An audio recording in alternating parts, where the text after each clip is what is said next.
Ladies and gents, welcome to our winner semifinals in the Rising Star 2v2 League for Halo Wars 2. In the blue color, we've got Strike. And in the teal, we've got Shaq, who's returned. This is Team McGregor together. I have no idea why. Has nothing to do with the French either. But they're playing with Warders and yep. On the other side, we've got LGK, who's also returning to tournaments now. We've got Professor Franco. They're playing as Yap and Shippy Master. Together they're Pride and Prejudice. Amazing.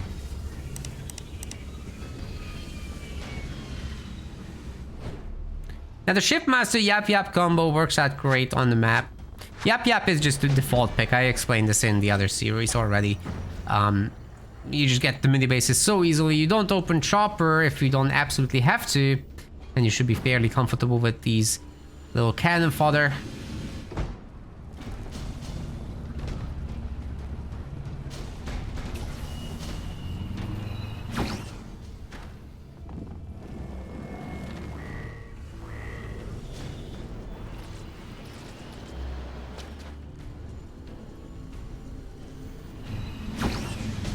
Love Calib already has a second extractor despite going 3 minis. That's wild. But the man is not spending any money aside from on buildings, right? By the way, this tournament's a £100 prize pool. We don't have the very top players, but we still got a lot of good ones.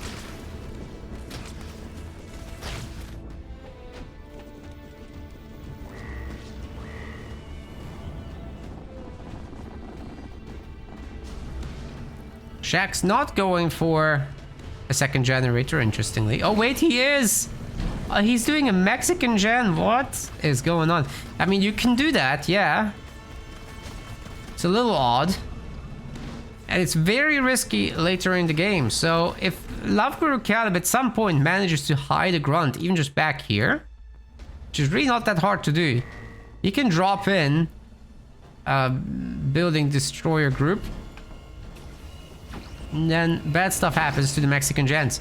We've got Warders in tier 1, which is also highly unusual, by the way. But hey, Warders in the Rising Star League, unlike in the Pro League, does get allowed to use... what's the name of the leader power? I suddenly forgot. Combat spoils. So you can siphon resources off of enemy buildings, which is highly profitable long term, especially if you end up attacking those tier 2 or higher full bases. We got a bunch of ghosts. Those are going to be difficult to handle until there's mine grunts, which there are actually 14 off. So they have to be really careful engaging with this. We should be seeing some suicide grunts from Professor Franco. He's got some. They're locked in the mini base. I'm sure at some point he'll release them. And meanwhile, we've got a little bit of action here from the cannon fodder trying to get in. But they're not really going to do much other than tickle the extractor. And it's really just a tickle. They get taken out so quickly by the choppers. Good job there, boys.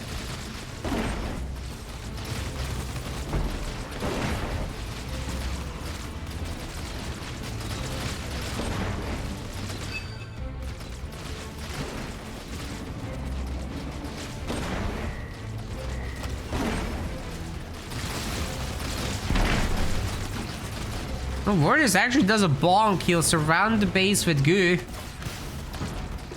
It doesn't damage buildings, but it does damage units. Makes it harder for them to chase away these guys. And we've got also some Yap mines. The choppers are getting on top of the ghosts. There's really not that many of them. The grunts don't actually need to support this. And it looks like Professor Franco's mini base is going to be under very heavy pressure here. Warders is still bonking the base, by the way. LGK is having trouble holding on. He's not even tier 2 somehow. Did he go for third generator in tier 1 and now he's pumping heroes? That's crazy stuff. But hey, if he can maybe manage to somehow heal this up, that would be sick. The suicide grunts have absolutely cleaned up these regular grunts for the most part, but the base is still getting really weak. The grunt goblins are too slow. Love Guru Calib has to stack everything. That's insane. We've got a beam in the choppers, but it's not doing much. That's really acceptable losses. They're very weak now. So it's probably worth going back to heal them up. They might run over the mines there. Ouch. It's -3 choppers right there. Yeah, healing them up would have been nice later, but oh well. LGK is doing the ninja expansion. He happened to have vision here. But meanwhile, Shaq has all upgraded buildings here.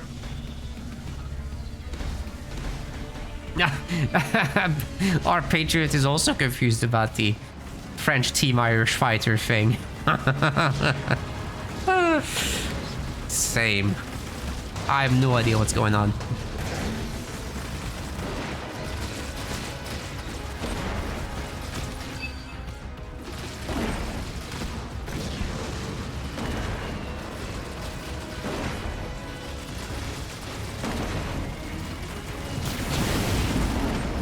Okay, before these goo boys are called in, that engineer will try to keep things clear.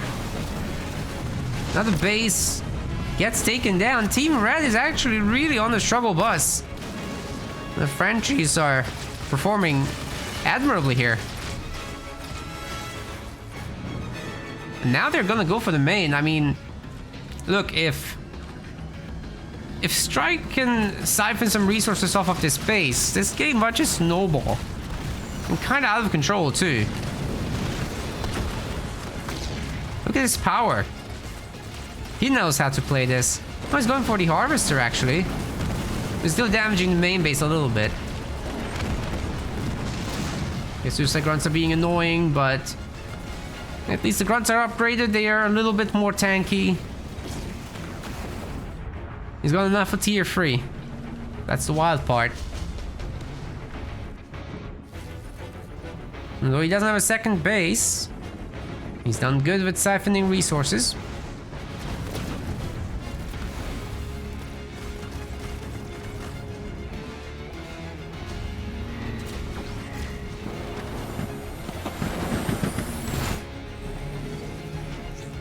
LGK just can't get a second base for himself, man.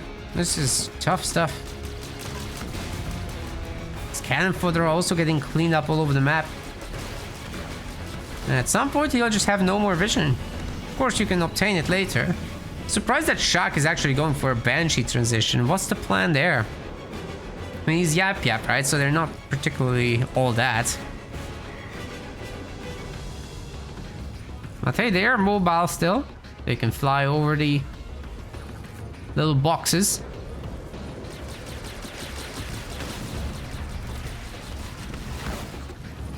So they at least have the mobility edge. I guess you can still somewhat combine them with methane and beams and all that stuff. You dropped shields can protect them too. It's not the end of the world. Yeah, LGK is gonna get nuked back into the Stone Age here. Man, the Frenchies are doing great.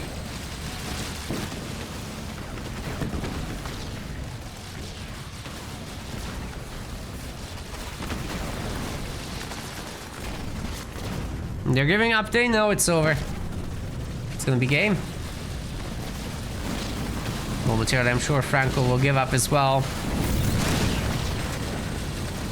Well done to Team McGregor.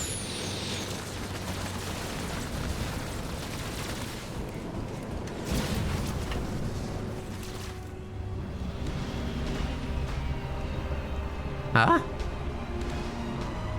What are we waiting for here? What are we waiting for?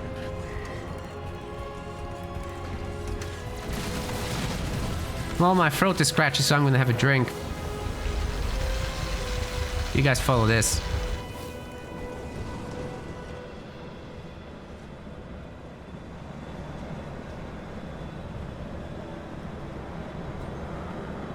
Hey, we made it. On to the next one.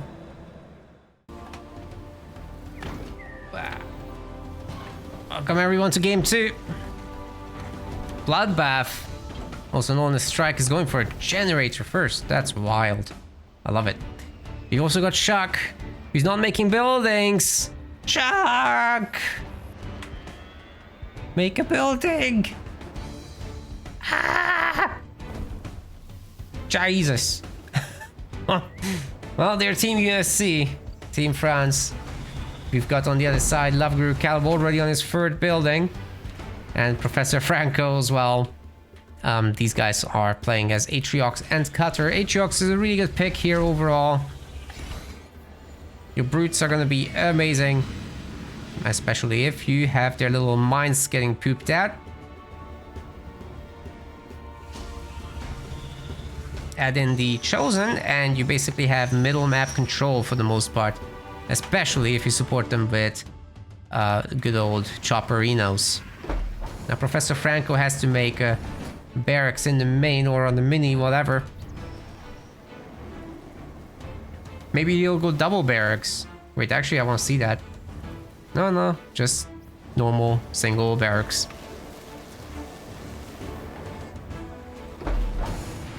Shock is still working on the 4th building. Oh my goodness.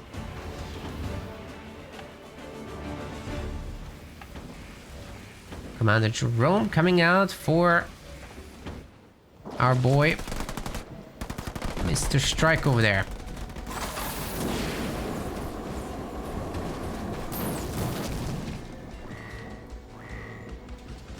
Placing some mines in case they get followed.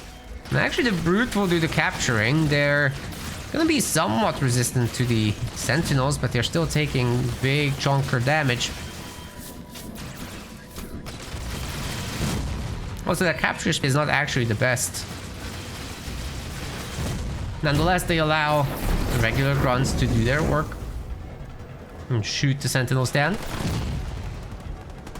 It's taking a little bit longer for the Marines here, but hey, at least there's already 2 snipers, so Shock's sacrifice on the buildings might pay off. There's even more coming out now.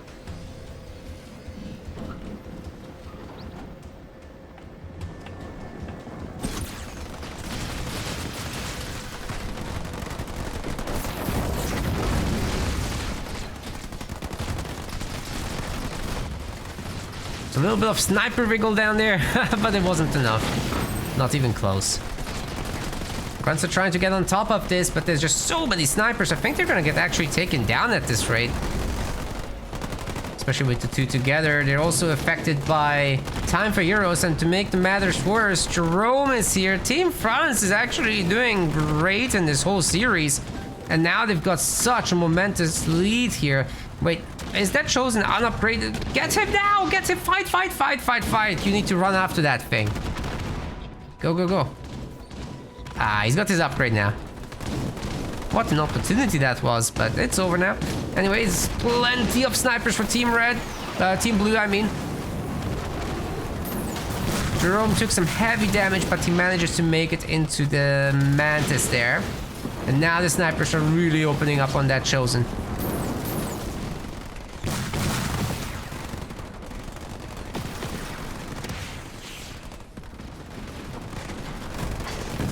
Seems to me they are absolutely gonna pepper that hero, and they should be able to run all the way to the main. Jerome just buffing all these snipers gives them all such immense damage. I'm not sure Loveguru Caleb can hold this. Like, just split up the UNSC a little bit here so that you don't get like beamed. Oh wait, 0.4, sorry, you don't get beamed. There's no beam. And Franco doesn't have anything major to contribute either to this for at least another minute until ODST unlocks. So I think these guys can just destroy the extractor, the turret. It's not even gonna come to that, it's already over. That's insane. Holy cow. Team France OP.